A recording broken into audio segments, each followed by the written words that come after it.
Hello, I'm Tiara Noel, and I will be presenting my teaching strategy project for umbilical line placements in neonates. The teaching strategy used for this teaching project includes use of technology and video to appeal to audio-visual learners.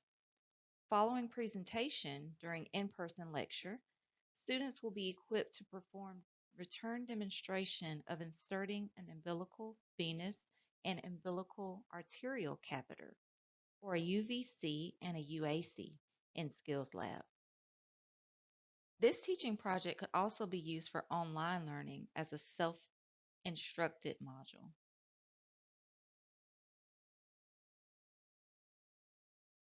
Here are our learning goals.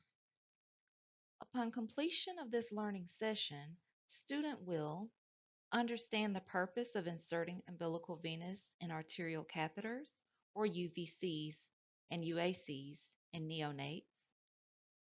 Know the supplies necessary for UVC and UAC insertion, and know how to successfully insert a UVC and a UAC.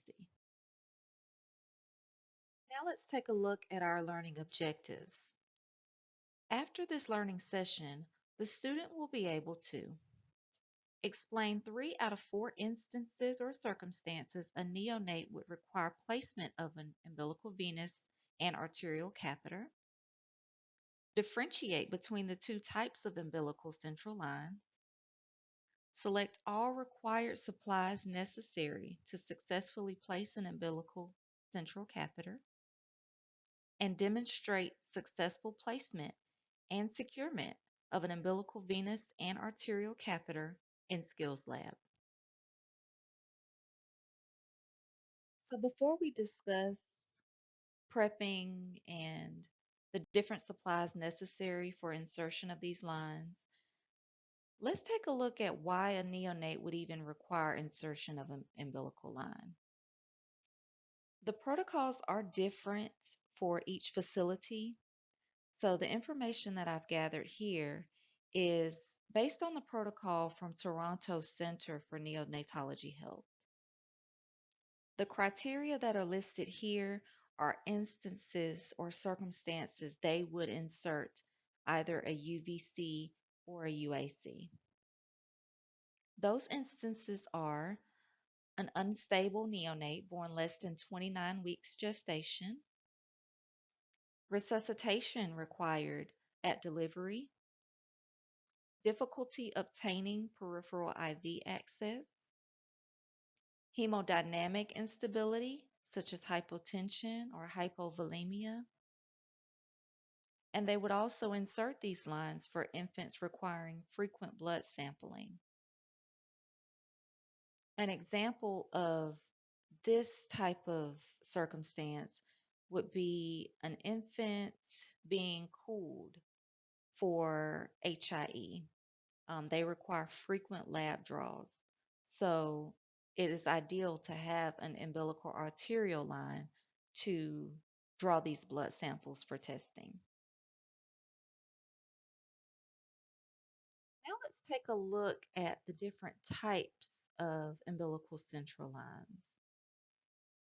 First, we'll take a look at the umbilical arterial catheter, or the UAC. Before we do that, let's take a look at the picture on the left side of the screen. This is an illustration of an umbilical cord.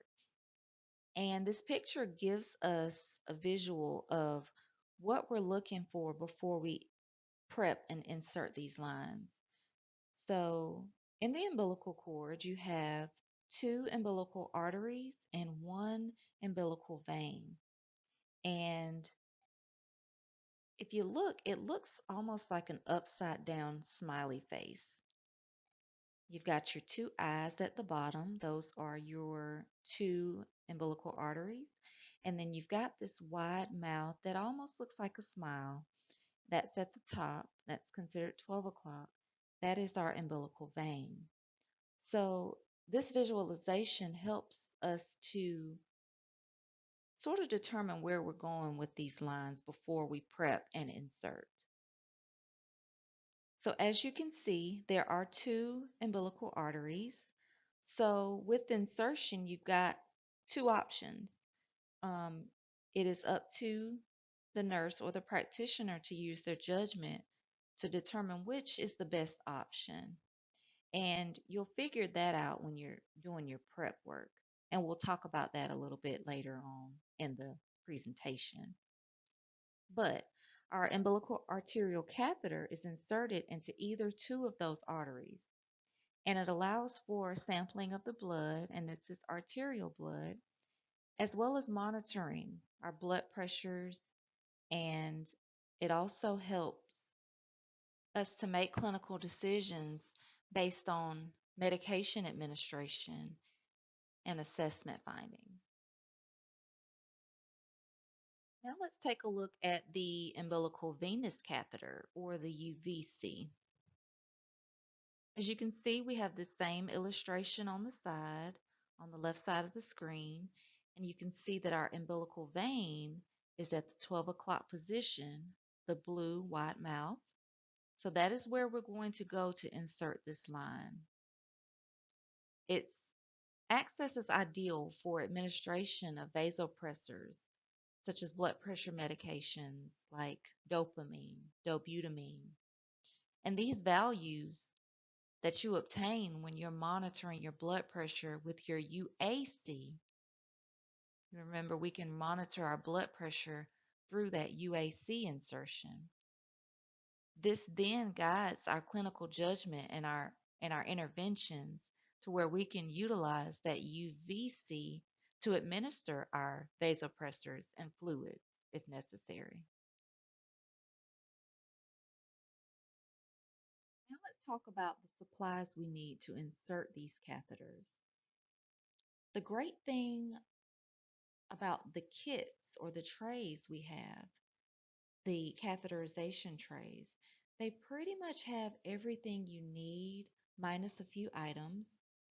So, as the nurse or as the practitioner or the assistant, when you're grabbing materials, as long as you grab that catheterization tray, you'll have a majority of what you need.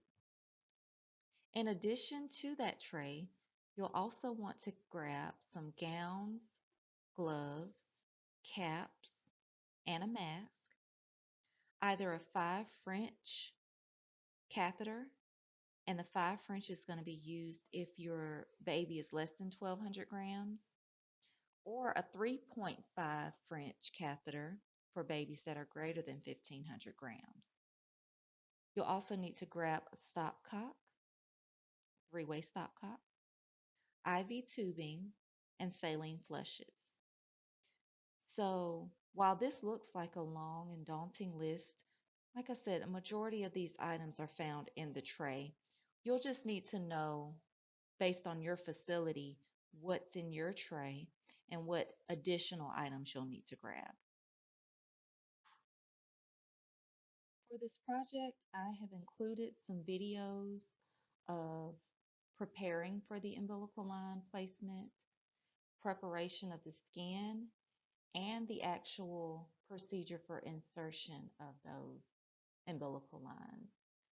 For the purposes of this project, I won't play those videos because they are longer than 10 minutes total, but there is the option to click on these to view those 3 different steps. Upon completing the lecture portion and viewing our 3 videos, the student would then be able to perform or return a demonstration of inserting these lines, umbilical venous and umbilical arterial line, in a skills lab setting.